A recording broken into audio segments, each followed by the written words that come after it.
Əziz Cəbrayıllar, əziz dostlar, sizi səmiyyətlə salamlayıram və Cəbrayıla xoş gəlmişsiniz deyirəm.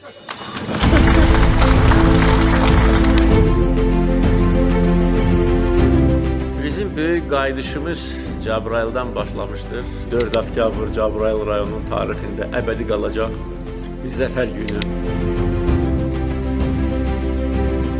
Biz bütün gücləri səfərbər etmişik və edəcəyik ki, qısa müddət ərzində Cəbrayılı və bütün başqa rayonlarımızı yenidən quraq, bərpa edək.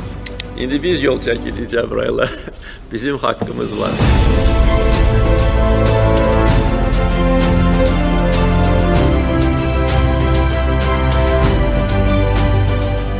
Və əminəm ki, bundan sonra mən Cəbrayıla gələndə həmişə Cəbrayıllar mənə xoş gəlmişsiniz, cənab prezident deyəcək.